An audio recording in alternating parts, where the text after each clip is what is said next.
You squealed as the heroes unmasked and kissed in front of the roaring crowds.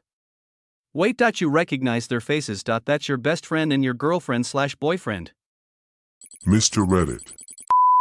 Richard anxiously peered out through the peephole of his lead-line door for the 5th time in the past 10 minutes, and smiled in relief as he finally saw someone walking up to his apartment. They were late, but at least they actually showed. That was more than could be said of most who found out who he was. Or rather, what he was. As he opened the door and looked at the journalist up close for the first time, Richard was surprised to see just how young he was. Granted, he himself was only just past 30, so he was hardly one to talk, but the kid interviewing him couldn't be older than 18, 19 if you were being generous. Still, he didn't comment on it. The kid was the only one who had accepted his umpteenth offer of an interview with Radio Rich, and thus he wasn't going to look a gift horse in the mouth. God, how he loathed that nickname. He certainly didn't pick it. The public just started calling him that after the incident, and spoiler alert, said incident didn't involve him getting into public broadcasting. Needless to say, this journalist kid, whoever he was, however old he was, had some moxie to be talking with one of the most dangerous men to share a small room with outside of the Rhino. As the kid finally got his hair smoothed and papers arranged just the way he liked them, he surprised Richard again by smiling at him. "Sorry I'm late, traffic. You know how it is." Richard nodded politely, but in reality, no, he didn't really know how it was anymore. He hadn't risked leaving his apartment in months. The risk wasn't worth it. No matter how desperately he missed other people, he cleared his throat, trying and failing to banish such lonely thoughts from his mind as he beckoned the journalist forward. Come in. Don't worry, you're safe from my radiation as long as neither of us pokes any holes in this suit of mine." The kid journalist just chuckled as he followed Richard to his kitchen. Darn, and here I was looking to get a nice tan without even having to go outside. This shocked Richard into laughter of his own. He liked this kid already. Well, I'm afraid you'll have to look elsewhere. As the pair entered the kitchen, Richard gestured to one of a pair of chairs across from each other at the kitchen table. Only one of the chairs saw any use after the incident. It was nice to see the other in use again. As the kid sat down, "Can I get you a glass of water or anything?" The journalist nodded. "Please. I could also use a snack if you have any on offer. I worked up quite a sweat getting over here." Richard's eyes widened for a moment before he averted his gaze. I don't really have much in the way of spare food at the moment." "Sorry." The journalist raised an eyebrow, concern in his face. "Money troubles?" Richard didn't answer, but his expression gave it away. The journalist nodded in understanding. "Been there, believe me." Shame crept up Richard's back. He wished he wasn't so familiar with the expression on the journalist's face. The concern. The pity. It was even worse than the fear and disgust on the faces of almost everyone else who laid eyes on him. Richard sighed. Well, now that the cat was out of the bag, he may as well know the rest. Course, it don't help that while I can't risk leaving the apartment all that much, all the grocery delivery services I've tried blacklist me as soon as they figure out who I am. The most recent one I tried even kept the last payment for what I ordered, without delivering any of the food from the order to me. The journalist's eyes widened in surprise, then narrowed in anger. That's awful. Those scuzzbags dash. Richard cut him off with a dismissive gesture. It's not a big deal. I get it, and can't really blame them. It's the same reason I don't get out much. People are scared of me, and God knows they should be, what with me basically being a living cancer dispenser. Richard could tell the journalist didn't buy his artificial nonchalance toward the experience, but was relieved that they didn't press the issue further as he prepared the kids' water. Instead, they simply awkwardly cleared their throat before gesturing to the chair across from them. Shall we get started? Let's. As Richard sat down, the journalist pulled out a beat-up laptop, one clearly at least 10 years or so behind current tech, and opened up a new blank document and some audio recorder software. Richard raised an eyebrow as he saw the cracked screen alongside a few missing keys here and there. Money troubles indeed, the journalist typed away for a few moments before nodding to Richard. Why don't you start from the beginning? Richard shrugged, the action causing the materials of his radiation suit to protest with a squeak of the thick fabric rubbing against itself. Like that dreadful sound styrofoam makes when you do the same with it. It's as good a place to start as any, I suppose. He leaned back in his chair and sighed, his deadly, radioactive breath fogging the suit's faceplate. It took him several seconds to collect his thoughts enough to begin speaking. He had been thinking about this interview for days now, anticipating every question possible in his head, all the details he'd like to add, and so on, but he was still nervous, falling. That's how it felt. Like, you ever go over the first drop of a roller coaster, he faltered. No, I guess that's not quite right, roller coasters are supposed to be fun, not one of the worst days of your life. Richard's mind raced as sweat began to bead on his brow despite the climate-controlled nature of the suit. God! He was already flubbing this. Why did he think this was a good idea? Okay, how about this? You ever go up a set of steps in the dark, and once you've reached the top you don't realize it, so you try and take one more step up on a stair that doesn't exist? The journalist nodded, so Richard continued, in that moment, when your foot falls through the empty air, you have this jolt of shock and confusion run through you with just a little spark of primal fear from your hindbrain mixed in, because the sensation makes it think you're falling off a cliff or out of a tree or what have you, but instead of that single, inconsequential step on a staircase that never was, so inconsequential you don't even think about it an hour later. It made me who I am now. He glanced down at the radiation suit, his constant companion in prison since the incident, a freak. He let out a long, weary sigh, obscuring his face with the lethal green mist. He was silent for a moment, only glancing up in surprise when the journalist interjected, well, at least you're in good company in this city, and if anything you're the least freaky of the bunch. Sure, you might glow in the dark, but what about that Spider-Man that my boss is obsessed with? The journalist trailed off as the mist of Richard's breath dissipated from his visor, revealing the angry scowl on his face. Kid, I get what you're trying to do, but just don't. At least psychos like Electro or Sandman get the freedom to choose to hurt people. Without this suit, I hurt everyone around me whether I like it or not, and believe me, I don't. The journalist winced. Right. Sorry. I have a bad habit of cracking wise at the worst times. Let's just move on. Richard nodded in appreciation, then continued, let me set the scene. I was going for my usual walk in Central Park after work, and heard a crowd in the distance on my usual route. As I headed for the commotion, I found myself in front of a stage. As I got closer, I recognized what was going on. This type of ceremony wasn't something I was unfamiliar with. The mayor of the Big Apple was shaking hands yet again with a couple of so-called heroes, probably for stopping whatever threat of the week reared its ugly mud before they could burn down an orphanage, destroy the city, or whatever else the lunatic in question had in mind. After all, these hero pricks just love them some good PR. Well, to be fair, they're not all like that. Richard gave the journalist an irritated glance. Kid, do you want this story or not? Right, sorry. Shutting up now. As I looked up at the stage, you can think of it as though my foot had just risen up to that knot step.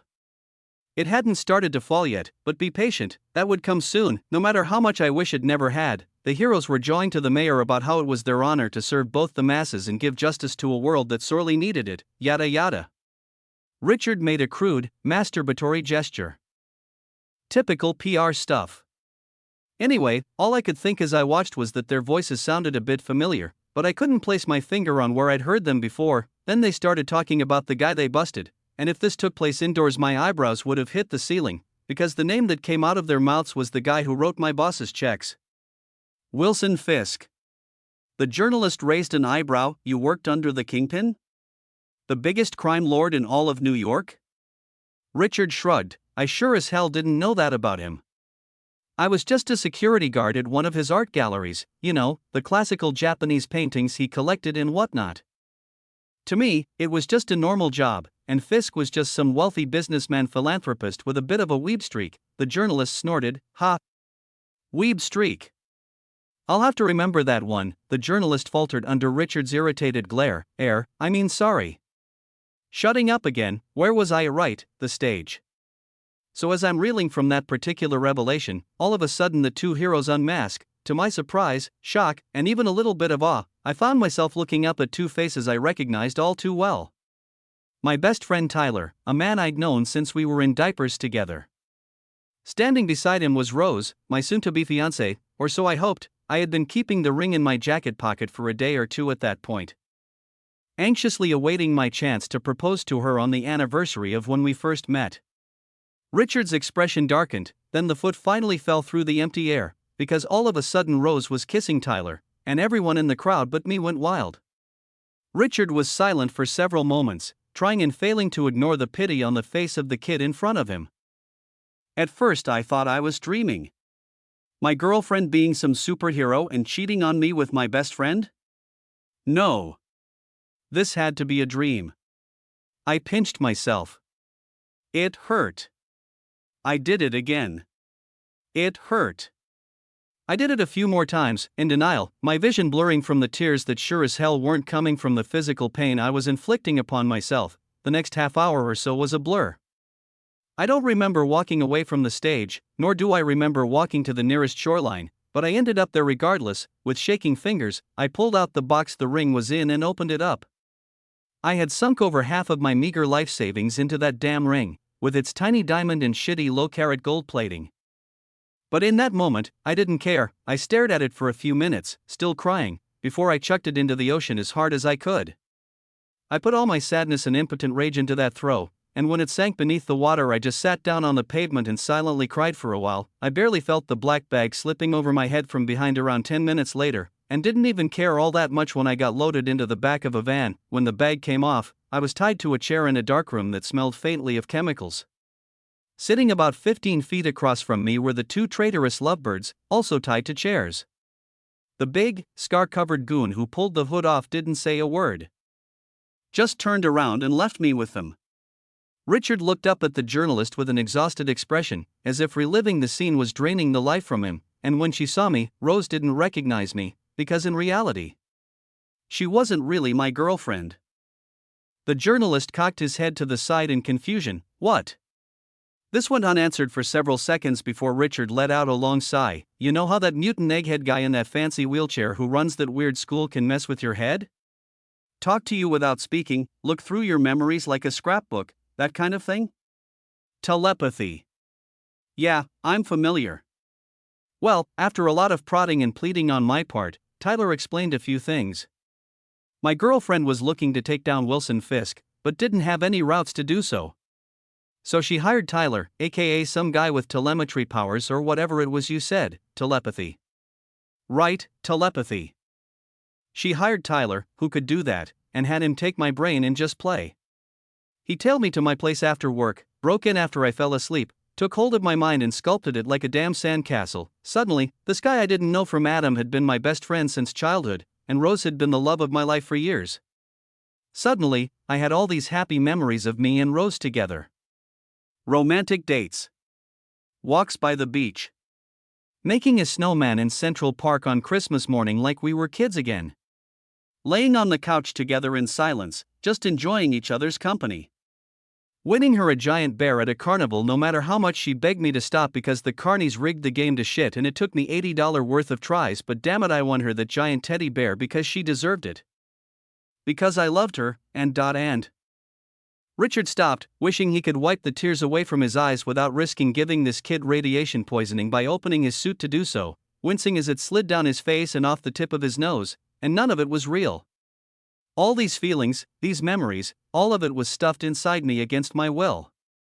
Also, they could get close to me and have an easy way to access the gallery after hours via stealing my set of work keys from my apartment, because though I didn't know it at the time, it was one of Fisk's fronts. Hell, even her face was fake. The police later told me they found a pair of mask prosthetics that looked just like her and Tyler, so I don't even know what this broad really looks like. The journalist gave Richard a few seconds to compose himself before speaking. Why would they go through all that trouble instead of just, I don't know, knocking you out in an alley and stealing your keys?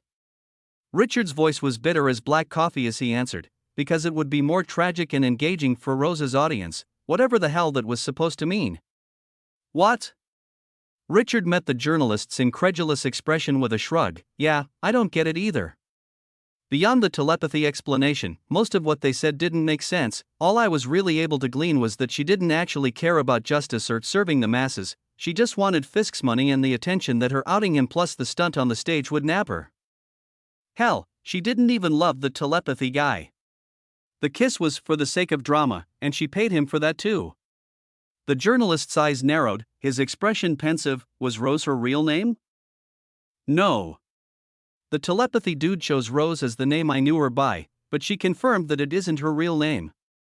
Granted, neither of them ever actually told me said name, but I heard the telepathy dude call her Snowball or something, figured it might be an alias. The journalist's eyes widened in realization. Screwball. Yeah, that sounds like her. Wait, what? You know her? The journalist shook his head. I know of Screwball, and what I know is that her title is pretty accurate. She's a deranged narcissist who's way too addicted to social media for her own good, and uses crime to facilitate her need for attention, posting videos of her crimes online and the like, and infuriatingly. It actually works. Last I checked, her follower count was in the double digits of millions. Could you pull up one of her videos or something? With a nod and a few keys pressed, the journalist complied. As soon as he heard Screwball speak, Richard's jaw fell open in shock. That's her. My God, that's her. A horrifying realization dawned on him. You're saying I had my mind rearranged and got turned into a radiation-tainted freak of nature because some attention-hungry bimbo wanted a few more clicks on social media? The journalist opened his mouth, but paused and closed it, unable to meet his gaze. That was all the answer Richard needed. His shoulders slumped, and he was silent for almost a full minute, quietly reeling at this revelation, staring into the distance at nothing in particular. The journalist shifted uncomfortably in his seat. Listen, if you need some time to process this or whatever, I can always just come back. No. Richard leapt from his chair, almost sending it falling over backwards with the force of his ascent. He shook his head with a manic gleam in his eye, fearful that if the journalist walked out the door he'd never return, like everyone always did. No, please stay. I can go on. The journalist lifted his hands up in a placating gesture, his eyes widening with concern. Okay. I just don't want you to feel obligated or anything. It's more than all right. I can talk about this, no matter how pointless and cruel it was, end. Richard shook his head again, not even noticing the tears trickling down his cheeks as he forced a smile that was more grimace than anything else. Let's just move on to when I ended up like this. All right? The journalist hesitantly nodded, and Richard relaxed, sitting back down. Right. Okay. Good. He cleared his throat, trying to calm his nerves. He had tried not to think of the moments he was about to describe for months now. Suppressed the memories, buried them dark and deep in his mind where they couldn't hurt him. After all, they couldn't hurt him if he didn't think about it. Right. So, when the two eventually stopped talking, or rather, bickering about whose fault this was, with the bimbo occasionally whinging about how they missed the opportunity to get my breakdown on camera, a screen on the wall suddenly lit up the darkness of the room, and I heard a voice I'd only ever heard on TV and radio. Fisk. He gave the three of us a furious glare from the screen, but he explained that he was more disappointed than angry. Told us that he had been hoping for a better motive than mere notoriety from the guilty party. You should have seen the look on Rose's face when Fisk informed her that he had found her hideout and had his goons destroy all her equipment. It was like she had been informed her kid had died or something. As she was reeling from that, I was finally able to string together a few words.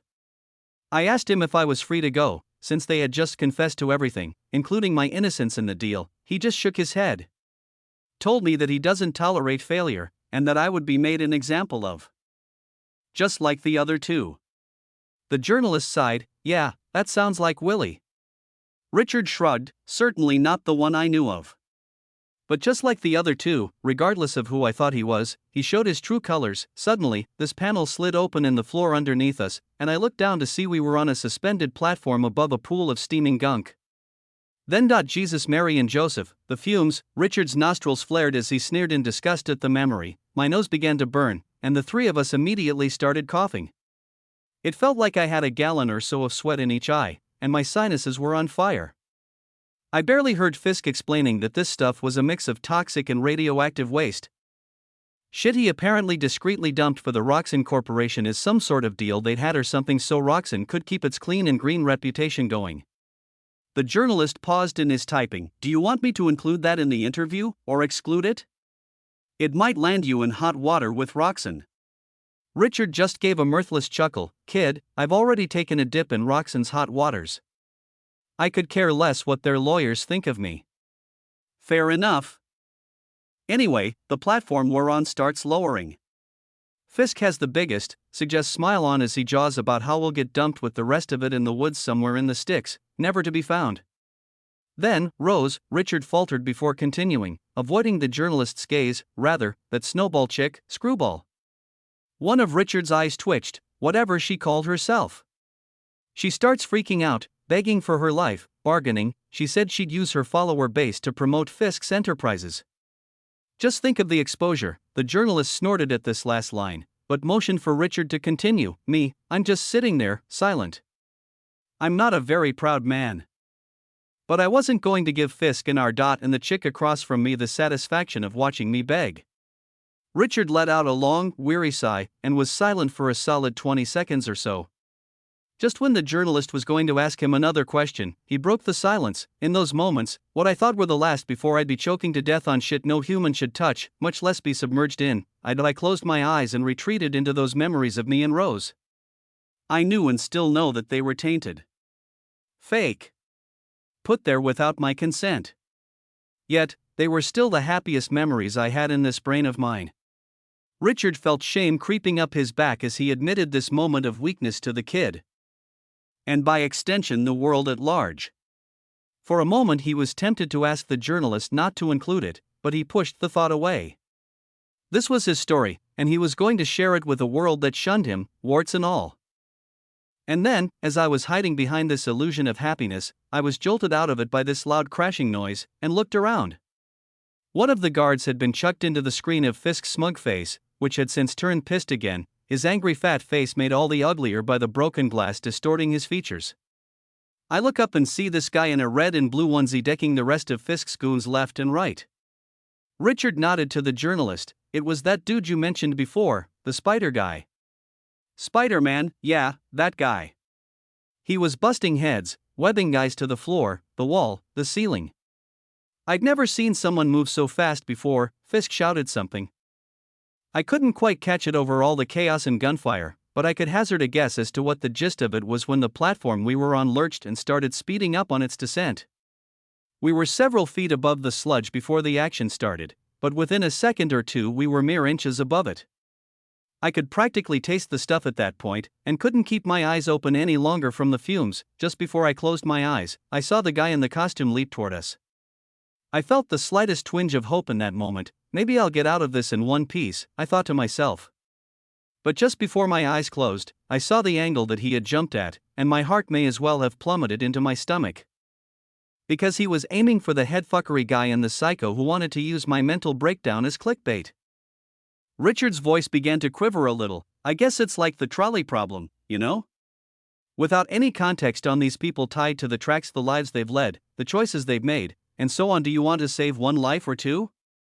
Richard looked down at his hands, concealed beneath his radiation suit. It's nice when it's just a concept. Some hypothetical idea you can discuss with your pals over a beer or three when the booze has you feeling all philosophical. The good of the many versus the few and all that. He looked up at the journalist, who was looking more and more uncomfortable. But when you're among those designated as the few, the guy strapped to the tracks all on your lonesome, and you see the guy manning the lever pull it so the trolley is heading toward you? Knowing that the other two are the reason you're all strapped on the tracks to begin with, and will probably go on to hurt more people just like you, Richard took a deep breath, trying unsuccessfully to quell the ongoing violent maelstrom of his thoughts. Well, what matters is that he didn't pick me, and I got dunked. Richard shuddered at the memory. When I went under, it felt like I'd simultaneously been plunged into boiling water and an icy stream in December. Hot and cold, all over my body, and my nerve endings reacted appropriately by helpfully informing me that every cell of my body was on fire. Or at least, that's the only thing I can really compare the pain to. The last thing I felt was something clinging to my back and a tugging sensation, like I was being lifted by something the spider dude's webs, probably, and then I finally, mercifully blacked out from the shock. Next thing I knew, it was 2 days later and I was in a hospital bed, delighted to find I was bone dry, not a lick of that gunk still on me.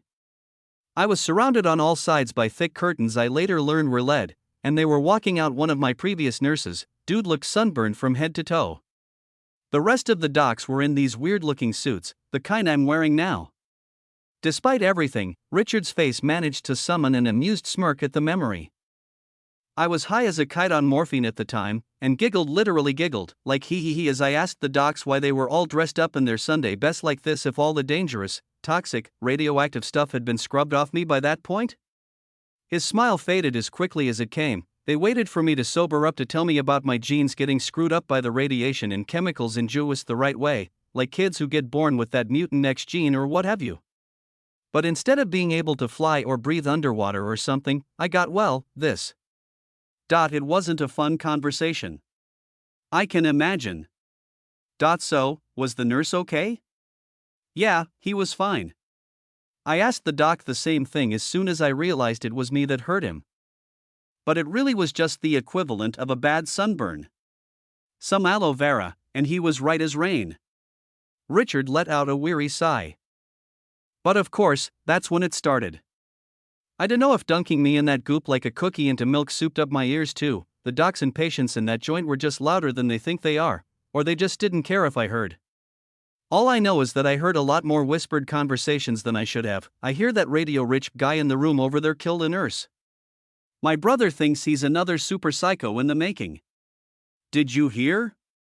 That radioactive dude worked for Fisk. Hey, why did you put us in a room next to that radioactive guy? I don't want to wake up with my skin sloughing off. Richard let out an irritated huff. I try not to be bitter. I really, truly do. But people keep calling me radio rich like I'm one of those psychos they have locked up in Rikers or the Raft when I'm just some normal guy who got played a bad hand, and I'm almost out of savings because no one wants to hire a guy who makes your hair fall out no matter that so long as the suit is intact I'm safe to be around. And I can't work from home because I can't type or use a touchscreen in these big-ass gloves, but if I take the suit off the rads will fry any electronics more complex than a landline phone if I use them for more than a day or two, and I can't reliably get food because if I go out and the suit tears somehow everyone around me is in danger. And everyone is afraid of me with or without it. Hell, you're the first person to so much as talk to me face-to-face in months. Richard didn't notice that he had started hyperventilating. If he had noticed, at this point he wouldn't have cared. The bottle he had been keeping all this in had finally cracked, and its contents were determined to be released. He got up and started pacing, gesticulating more and more wildly. Richard shifted in his seat, still embarrassed, but cleared his throat and squared his shoulders. If nothing else, he would end this shitshow on a good note. Me bitching about my struggles aside, if there's one thing that gets in this news piece, I want this next part to be it. Okay? The journalist nodded, so Richard went on, good. Here goes, that spider guy, Spider-Man, or whatever it is he calls himself. He did nothing wrong. The journalist paused, looking up from his computer with astonishment. What? I said what I said. Your boss, that Jonah guy you mentioned earlier? I've read his work, and you're right, the guy has a real hard-on for talking smack about that spider dude. But even though I didn't draw the short stick so much as a wad of sawdust, Spider-Man had to make a choice in a matter of milliseconds with no context.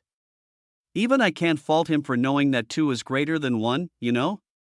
The journalist took several seconds to respond, and their voice was shaky when they did. That's very understanding of you. Richard shrugged. What can I say? I've had a lot of time stuck in this apartment to ponder my situation. Despite Richard's dour mood, he managed to summon a wry smile. Plus, saving my life instead of leaving me to drown choking down uber-toxic chemicals tends to earn you some brownie points in my book. The journalist gave a weak chuckle. I suppose so. There was a brief silence broken by an awkward cough from Richard. Listen, I think I might take you up on your offer of leaving it at that for the day after all. That little outburst of mine, I apologize for that, by the way, it probably wasn't useful to you, it's left me feeling a bit drained. To Richard's surprise, the journalist extended his hand to shake. Not a problem. Not at all. Call me if you remember anything else you'd like to include in the article. Richard gingerly reached forward and took the kid's hand, awkwardly shaking it with an equally awkward forced smile. Will do. Here's hoping it can change some people's minds about me. Lord knows I need all the help I can get on that front. The kid chuckled nervously as he released his hand. I'll do my best, but I'll admit I'm kinda new to this. This is actually my first journalistic interview. Really now? Yeah, I'm usually a photographer, but your offer for an interview interested me, so I thought I'd branch out a bit. Well, I'm sure you'll do fine, Mr. Richard paused. Please God, I'm sorry, I'm horrible with names. What did you say yours was again? Not a problem. I'm Peter. Peter Parker. Well then, I'm sure you'll do fine, Mr. Parker. As Peter left the apartment building, he pulled out his aging phone with its almost unusably cracked screen and made a call, anxiously pacing as he waited. He breathed a sigh of relief when he heard the dial tone end as the call was answered. Hey Peter, what's up? Hey Dr. Banner. So geez, this is gonna sound real weird without context, but bear with me. Quick question, you're immune to harm from radiation, right? There was a brief pause from the other end of the line before Bruce Banner responded in a bemused tone.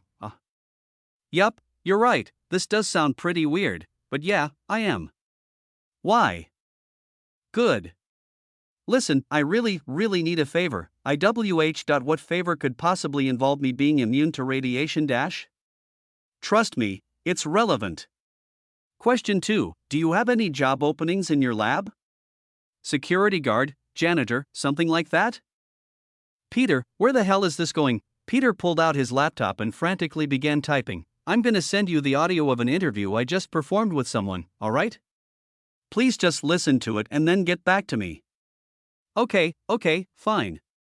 20 minutes passed after Peter sent the data before his phone started ringing again. He picked up on the first ring. Hi again, Doc. So? There was a long sigh from the other end of the line. I'll see what I can do. I prefer to work with as few people as possible for reasons that I hope should be pretty damn obvious, but given the guy's situation, I can make an exception. Hell, I just hope he's alright working around someone as dangerous as me. Not the other way around. A relieved smile spread across Peter's face. Thanks, Doc. Really? I owe you one. No prob. After all, us radiation-tainted freaks of nature have to look out for one another, right? Peter couldn't help but laugh, glancing down at the spot on his hand where a certain radioactive spider had bitten him so long ago. Yeah, I suppose we do. You've got a good heart, Peter. Don't beat yourself up over this, alright? Even he doesn't blame you. Yeah, I'm not. Don't worry. There was a brief pause before Peter heard a sad chuckle from the other end of the phone. You're an awful liar, you know that? Peter sighed. Yeah. I know.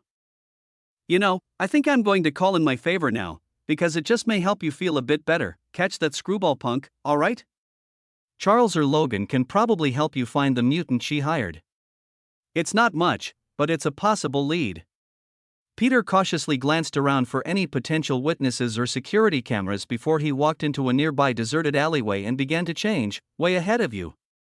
I was planning on swinging by the old school for youngsters anyway to ask Mr. Xavier if he'd be willing to extend an offer to extricate those fake memories from Richard. Good thinking, no pun intended. And Peter? Yeah? Seriously. This wasn't your fault. Peter was silent for several moments before sighing and hanging up. Not trusting himself to answer, no, I suppose it's not, he muttered to the empty alleyway, pulling out his mask and staring at it for a few moments before slipping it on. It's Fisk's. It's the telepaths. It's Screwballs. And as he adjusted the mask just so and prepared to swing away, he let slip 6 more words, but fixing this is my responsibility. Thank you all for watching. If you are interested, subscribe and watch other videos.